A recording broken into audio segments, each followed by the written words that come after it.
I learned this when my wife and I moved to Africa. Growth doesn't generally happen on the mountaintop. It happens in the valley. This is true biologically, but it's also true spiritually. When we walk through the most difficult times is when we often lean in the most to Christ, because everything else is stripped away and all we have is Him. And I've watched that happen a lot at our church over the last month to two months.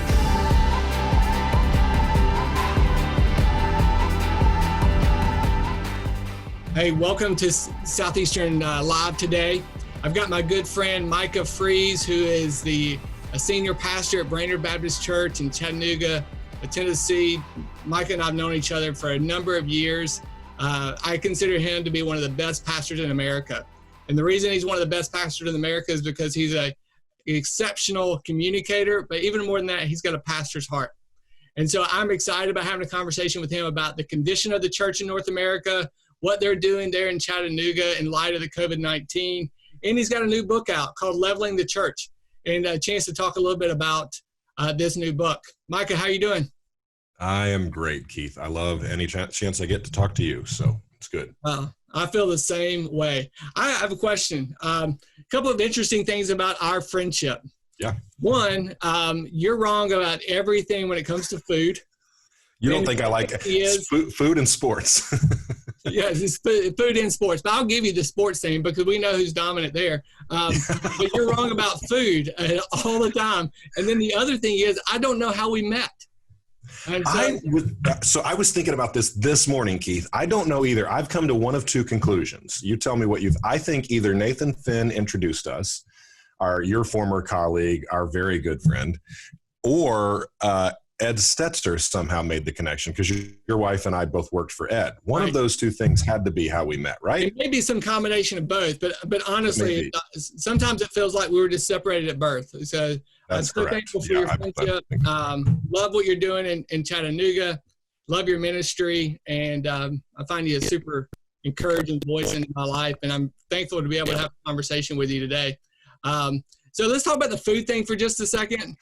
Why is it that you hate food? I don't hate food. I don't love food. So if we ever come up with a time, food and sleep are annoying to me. So if I could ever come up with the ability to just take a pill once a day and never have to eat food, I would be ecstatically happy. I mean, I'd like to eat food a little. It's not like I eat food and I dislike it, but food just doesn't do much for me. Okay. All right. Well, we'll give you a pass on that. I do have better taste in burgers than you do. That's not true. And that's been a public debate for a number of years. It has been a very public debate. Everybody knows who's won the debate, so we don't even need to rehash it here. Yes. Tell us a little bit about your story. As I was thinking about asking you this question today, and I don't know how your story parallels with this, but you have the most interesting sports affinity. You can draw a diagonal line across the United States from Florida to Wisconsin and pick up your sports teams. So tell us a little bit about your story. How did you end up in Chattanooga? Where were you when the Lord called you to ministry? Where have you served? These types of things. So I grew up a military kid. My dad was in the Air Force. He retired from the Air Force when I was 13 years old so that we could move to Wake Forest and for him to go to Southeastern Seminary, interestingly enough, where you're at right now.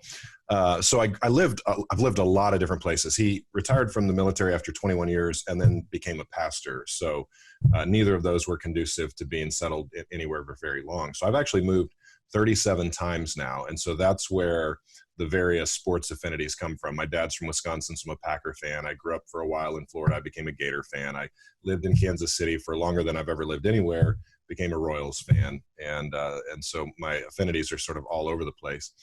But I got married when I was 20 years old in college as a student at the Baptist College of Florida, where I did an undergrad in theology. I went to Midwestern Seminary where I did my master's, my MDiv. Now I'm doing a PhD under you. Don't fail me, Keith. And I'm a student at Southeastern, wearing my Southeastern logo proudly. And we appreciate that logo wear. Glad to do it. And you didn't give it to me. I paid for this. I bought it myself. I'm that big of a fan. So I love Southeastern. But I've lived, East Coast, West Coast. I've lived overseas on 2 different continents. My wife and I were missionaries in West Africa, but I grew up as a kid for 3 years in the Philippines and Southeast Asia. And so really lived all over the place. came to Christ when I was 12 years old in Newport News, Virginia. My dad led me to Christ. I was baptized at Deer Park Baptist Church in Newport News, and then was called to ministry about a year later at a centrifuge camp. Thank you, Lifeway. And so really my whole trajectory as a teenager, college, I've always intended to be a pastor. It's what my desire has always been. And so I've worked other jobs, but it was always to facilitate the ability. So when I was a youth pastor, I was bivocational. I worked other jobs. When I first was a senior pastor, I was bivocational. So I worked other jobs, but my trajectory has always been ministry. So I've been in Chattanooga now. We're recording this early May. In 2 months. I'm 2 months away from being here 4 years. That's great. Yeah, it's amazing how quickly it's gone by. I was in Nashville for almost 4 years. In fact, I've now been in Chattanooga, I think longer than I was in Nashville, where I worked for Lifeway and I worked for Stetzer, which you and I have done a lot of work with, and for Stetzer. And so we kind of have some familiarity there. But other than that, I've been a pastor, church planner in West Africa, that sort of thing. Where else have you pastored in the United States? You also pastored in Missouri, is that right? 2 churches in Missouri, yeah, both north of Kansas City. The first was a small bivocational church, Missouri Valley Baptist Church in Halls, Missouri. So literally Halls has like 7 houses. I'm not even joking. That's not an overstatement. The whole town is like 7 houses. And so Tracy's grandmother lives there. So pastored there for about 5 years, and then pastored in St. Joseph, Missouri at Frederick Boulevard Baptist Church. And was there for 5 years prior to coming to Lifeway. Before that before I was a pastor, I was in West Africa with the IMB, with the International Mission Board. And before that, I was a youth pastor while I was in college. So went to college in North Florida and was a youth pastor in Dothan, Alabama at Beulah Baptist Church, which no longer exists. So. Well, thank you for sharing your story a little bit with us. We know that Chattanooga has recently been hit by tornadoes, and really in the midst of this other crisis, the COVID-19 crisis. How's Chattanooga doing, the city doing? How's your church doing? What are some of the things that y'all are doing right now to really address and serve in light of both of those crises, both the COVID-19 and the tornado? Yeah, so I think one of those questions you asked, how is Chattanooga doing? From what I can tell, Chattanooga is doing well. Their spirits are still up. The problem is because of quarantine and a lot of that, it's still difficult to know. I mean, Tennessee just started opening things up about a week ago today. And so when we're recording this, and so, it's still hard to know. I will tell you, it seems like our church has been wonderful. During the quarantine, during this isolation period, having to go to virtual services, I've never been more thankful for and proud of a group of people as I am Brainerd Baptist. They've just been gracious, patient, accommodating, everybody pitching in. How do we serve? Then, of course, the tornado hit 3 weeks ago or so. And I mean, the devastation in Chattanooga is significant. It's very close to my house. There's 350 homes completely destroyed. That doesn't include the businesses. I read this week about $350 million in damage, entire stores and strip malls gone. And I mean, it's going to take years, 1,100 plus homes damaged. So, I mean, we've spent a lot of our last 3 weeks or so doing tornado relief, disaster relief, using chainsaws to cut up trees and feeding Red Cross volunteers and trying to help make sure that our church family members who lost their homes have somewhere to stay and all of that. So it's been really hectic. But it's been really good. I mean, it really has. I learned this when my wife and I moved to Africa. Growth doesn't generally happen on the mountaintop. It happens in the valley. This is true biologically, but it's also true spiritually. When we walk through the most difficult times is when we often lean in the most to Christ, because everything else is stripped away and all we have is Him. And I've watched that happen a lot at our church over the last month to 2 months. You've referenced Africa a couple of different times. You have a missions heart. It wouldn't surprise me one day if you give me a call and say, "Hey, we're out of here. We're going overseas." It wouldn't surprise me a bit. A couple of years ago, I was working on a project, the intersection of the Islam or Muslim migration into North America and the impact that would have on the church and how we reach Muslims in our own backyard, so to speak. And when I was thinking about that project, it's like, I need somebody to come alongside, and I thought of you immediately, and we worked on that project together. You've given a lot of your ministry attention to engaging Muslims in Chattanooga and really all around North America and around the world. why has that captured your heart? I know why it's captured my heart, but why has it captured your heart? So when 9/11 happened, of course, a lot of students who may be watching this may not have even been alive when 9/11 happened. What is 9/11? I mean, good night. But when 9/11 happened, I was 22 years old or something like that. My wife and I had been married a year, and we were scheduled to leave that week for Africa. That was the week we were moving to Burkina. And so our flights got changed, and we had to wait another week and a half or so before we could leave. But we moved to a Muslim majority nation in West Africa, Burkina Faso. And that was really probably my first big exposure to Islam. Well, at the same time that I moved there, the U.S. was changing pretty dramatically. And Tracy and I, my wife and I, we weren't here for that change. So when we came home to a dramatically different U.S. And because we had not been here, it's like the frog in the kettle, that sort of the heat just slowly gets applied. We weren't in here for that slow change. When we came home, it was a dramatically different place. And it was shocking to us, to be honest with you. And what was shocking is the animosity towards those who are Muslim, black and brown people. Just sort of, there was sort of a renaissance of some of the same sort of perspectives and fears and behaviors that we saw leading up to the Civil Rights era, sorry, and still manifest itself to some degree since, in fact, to great degrees in some places. And so to me, that startled me. It kind of took my breath away. And the more I began studying it, the more I began to feel like Muslim people, particularly those who are visibly Muslim, they wear a hijab, the women wear a hijab, or the men are darker skinned, that sort of thing. We're facing the same sort of behavior that African Americans had faced for so long in the U.S. And it really just began to bother me. And so I had a friend who worked with Muslims for a long time, and I contacted him and I said, how do I get to know and engage Muslims? Because the town I was pastoring at the time, a mosque was being built, and everybody was scared, and there were letters to the newspaper, and the Murfreesboro Mosque controversy was happening at the same time, and people thought Al-Qaeda's coming to town. And I thought, man, we've got to handle this differently. And obviously I profoundly disagree with Muslim theology, and my Muslim friends know that. But I contacted my friend. He said, well, here's the first thing you do. Don't read a book written by white people about Islam, white Christians about Islam. So of course, you and I, white Christians, we wrote a book about Islam. Right. But he said, go get a Quran, read it, understand for yourself what they believe, and then go to the local mosque. And so that's what I did. I got a Quran. It's right behind me here on my shelf. And I contacted the local imam. I found his email address in a newspaper article and asked him if we could visit.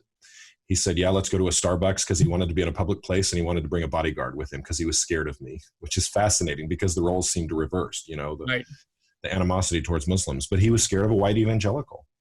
And I didn't build a huge relationship with the imam, but the guy he brought with him was a former Catholic from Boston who had converted to Islam in his teenage years. And he became a very good friend of mine. And we're in Ramadan right now. We're in the month of Ramadan right now. He and I used to break fast together, the iftar meal, in the evenings after or during Ramadan. I started attending the mosque on Fridays. I didn't engage. I didn't join. I sat in the very back of the room. I just observed. But it allowed me to build relationships with people in the Muslim community. And from there, it sort of just took off. It became more than just an academic exercise to me. And it really never was an academic exercise. It was always driven by just my heart, a concern for how I saw Muslim people being treated. And I realized that if we believe that Christ loves all people, that all people are created in his image, and I want to be real careful here. I don't befriend Muslims so that I can share the gospel with them. Because if that's the case, then I'm using them as a tool. I'm a used car salesman, just trying to, trying to get, practicing bait and switch. I'm handing out my friendship really to get somewhere else.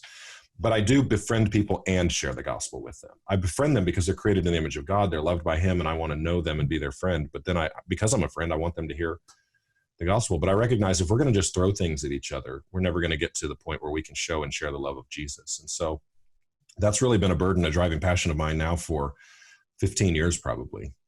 One of the things I really appreciate about your ministry, the way you approach ministry, it's really an intersection of pastoral and missiological. And so even as you were talking about that, I was just kind of thinking about that, the way you model that for your people and you encourage them to participate in that. You're not just doing that and saying, hey, you guys get to sit out this, or you're calling them to it, but it's missiological because you understand the hurdles for people to hear the gospel and to engage in gospel conversations, and you're willing to do the hard work to lower those hurdles in your own context. And that was sort of the same thing that got me interested in the Muslim migration in North America. Mine was a little different. I was here when that began, pastoring a small rural church in a farming community in Virginia. And I started seeing all of our convenience stores going out of business. And then a few months later, they came back into business. And then I would go back into those convenience stores, and the people that didn't look like the people in our community were running these stores and these shops. And I started getting to know them, and my heart broke for them, because like, who in our community is able and equipped to have a conversation with them? And not only that, who in our community even wants to? Keith, I saw some data a few years ago that said over 80% of Muslims in America don't know a single Christian personally. Yeah, that didn't surprise me. But in a nation where we profess to be sort of and where Muslims believe we're all Christians, you know what I mean? It's a tragedy. We all live in our little enclaves, Yes. in our bubbles, in our communities, Right. where we feel safe. And the gospel really calls us outside of that, which is one of the reasons why we worked on that book together.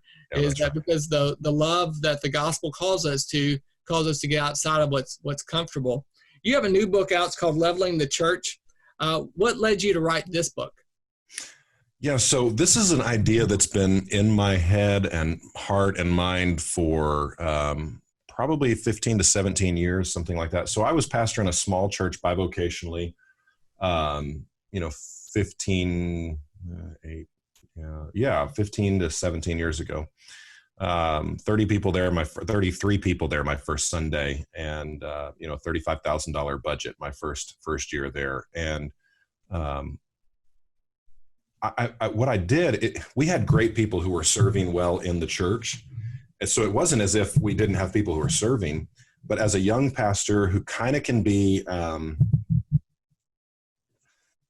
particular about things on occasion, I got really insistent on everything. Yes, stunning, I know to you, Keith.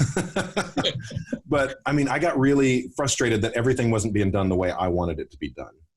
And so it wasn't as if we didn't have people serving. We had people serving in incredible ways, but I just started taking things from them to the point that at one point, like I was sweeping the vestibule on Sunday mornings. I was designing the bulletins every week and printing them off, and designing the worship service. I got rid of our curriculum for the youth ministry and for Sunday school, and I was writing our own curriculum at one point. And I mean, there's just goofy stuff that I didn't need to be doing, but I was. And at the same time, I was being mentored by an older pastor, and he was everything I wanted to be someday. I mean, 39 years he'd been at the same church, and the church had grown from 90 or 100 to 4,500 in those 39 years. And he just hammered me on the way I was leading. He was very kind and gracious. So when I say he hammered me, it was with a really soft mallet. I mean, he was just a very kind, gracious, gentle man. But he pushed me to consider Ephesians chapter 4. God gave apostles and prophets and evangelists, and basically describes this plurality of leadership in a number of different arenas. But he said God gave them to equip the saints for work of ministry until the whole body is built up into the image of Jesus. And he pushed me to consider how we work that out in our church. And there were a number of things that I recognized the more I studied that text. And one of the things I recognized is that text says that when this happens, then we grow in doctrinal fidelity, we grow in unity, we grow in love for one another. In other words, the text says we grow up into the image of Jesus. And what startled me about that is I realized if we don't do that, then sanctification is at risk.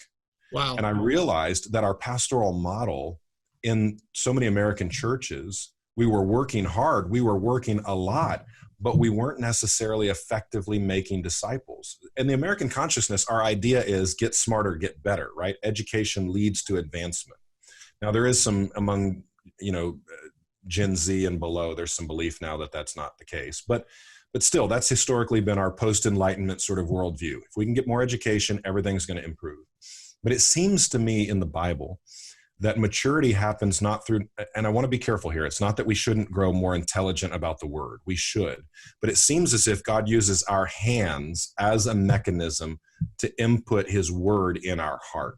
So Ephesians chapter 4 says, when pastors equip the saints and when the saints are working in ministry, then we grow in doctrinal fidelity and unity and in love and those sort of things. And so it seems to me that one of the primary elements of sanctification is to rapidly call the church to serve together in ministry.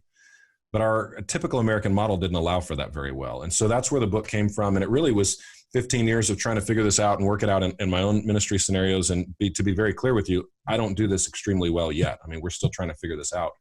But it became a real burden for me. One of our mutual friends, Lizette Beard. We'll get a shout out to Lizette. She's Beard. a friend of me. What's that? She's a friend of me. Yeah, that's right. That's right. We love Lizette. She has this really interesting way of illustrating what is the typical discipleship model in a local church. She calls it a merry-go-round. Yeah. We get on and we just go around and around and around, and we don't engage people in mission and ministry. And I think you're exactly right. It impacts their spiritual growth, their spiritual fruit, the vitality of their spiritual lives. It impacts their prayer life and the effectiveness of the church. It's missiologically unwise to do that. That's right. You say a pretty controversial thing here in the book, and I want to call you out, draw you out on it. You say it's not the pastor's job. He doesn't get paid to do ministry.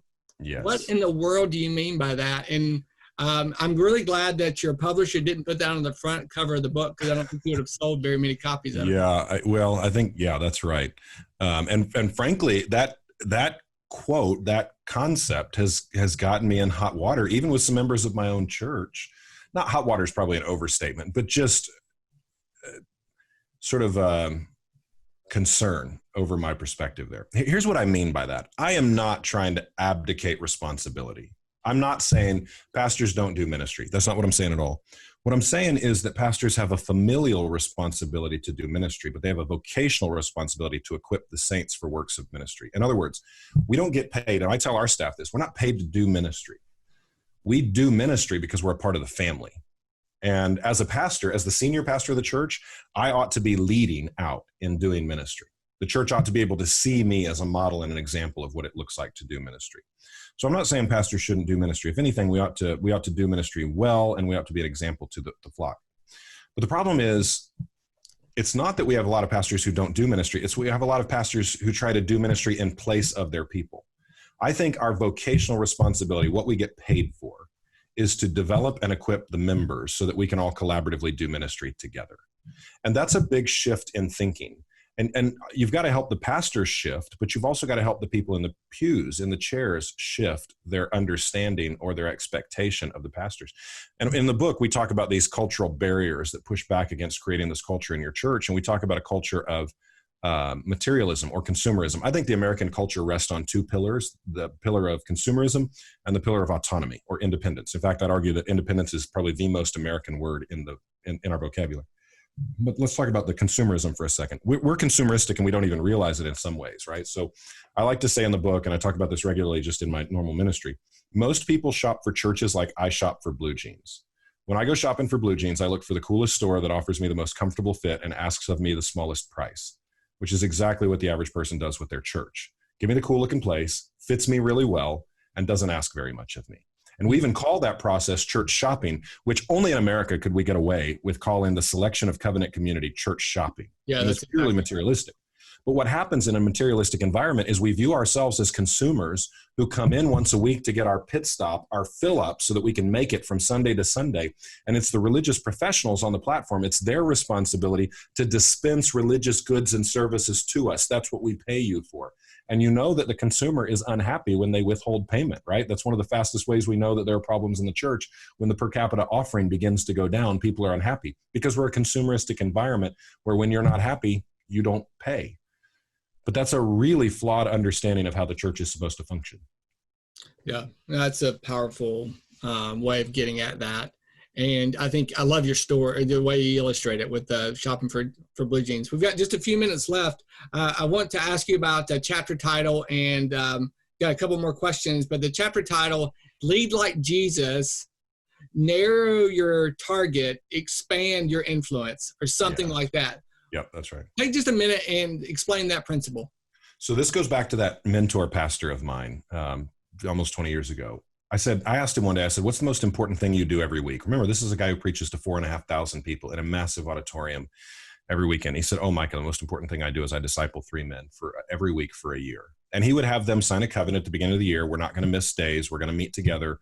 And at the end of the year, each man who he discipled had to sign this covenant at the beginning of the year, that at the end of the year, they would each disciple 3 people themselves.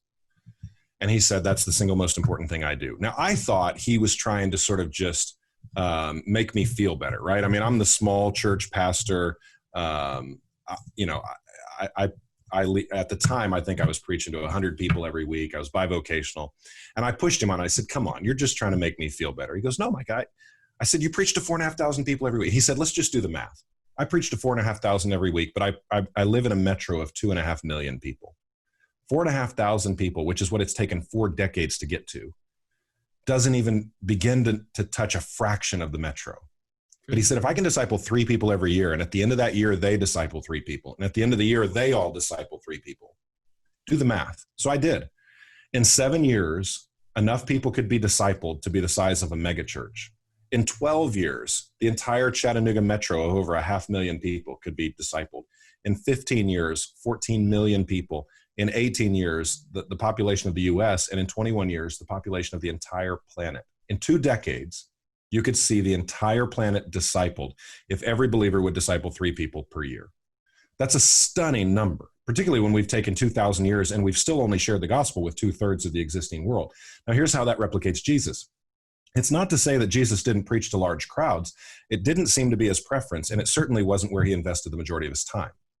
We seem to scramble for the big crowd moments, and there's nothing wrong with the big crowd moments. I like preaching to big crowds, but we don't prioritize what Jesus prioritized, which was 12 men, 12 goofy, unlikely men, particularly an inner circle of 3 men, Peter, James, and John, and then, of course, Jesus' best friend, Peter. He devoted nearly all of his time to life-on-life engagement and discipleship with this small crowd, and that small crowd became the group that in Acts they said they have turned the world upside down with the gospel. You want to have a truly global impact, dedicate significant periods of time to small groups of people, not just with a curriculum. Everybody always asks me, what's the curriculum? I think proximity matters more than plan. That's not to say you shouldn't have a plan. I just think I'm a Packer fan because my dad was a Packer fan. He never had to catechize me with the Packers, history of the Packers. He just watched football games with me and loved the Packers with me beside him. And I grew up loving the Packers. So proximity matters more than plan. Who are the people in your life who are not as far along as you are, that are constantly with you, invested in your life, that you are passing along what it means to be a disciple with? And how are you intentionally investing in those smaller groups of people? And see if that doesn't then have the global impact that you might desire. One more question. What a captivating and compelling vision about the impact that people can have with their lives if they'll follow Jesus's example. And the impact that the church can have in its community and around the world. Your title of your book is Leveling the Church. We're in this really strange time. Maybe we're coming out of quarantine into phase 1 sort of situation in most places in America over the next couple of weeks. But it has really impacted how the church has done business. And so there's a real sense in which the church has been leveled, but it's been leveled by a pandemic. What do you want to see what do you want to see the church learn? And how do you want to see the church look different as a result of even just the last 6 weeks, in terms of it being more leveled? Yeah. So I want to be real clear here. I'm not trying to deconstruct the church. I love the established church. I have a podcast every week, the Established Church podcast. Every church I've pastored, I'm pastoring a 92-year-old church right now. It's the youngest church I've ever pastored. I love old, established, structured churches. I'm not trying to deconstruct it, but what I do want is to see us rethink the inherent worth, value, and giftedness of every believer, and recognize that in order for them to be discipled and for the church to realize its potential, they all have to be turned loose to experience their intimacy with Jesus and their ability to grow into the image of Jesus. So the past 2 months have helped us to recognize we can't concentrate ministry in the hands of a few people. We're all stuck behind a screen in one house. We can't be a lot of places. We have to distribute expectations, responsibilities across the congregation. A lot of people are talking about how things need to change or how the church is never going to be the same and, that sort of thing in the future. I don't know what all of that sort of stuff is going to look like. Here's what I hope will happen. I do hope that out of this comes an increased level of trust of the congregation in general, and an increased willingness to give ministry away, to entrust them, and to watch as God uses that, both to grow the church, to reach people with the gospel, but also to see those individual people discipled into the image of Jesus. That's another captivating vision. Thanks for the time today. You've given us much to chew on, and I really enjoyed hearing your thoughts and all the ministry that you're doing in Chattanooga. God's blessing upon it.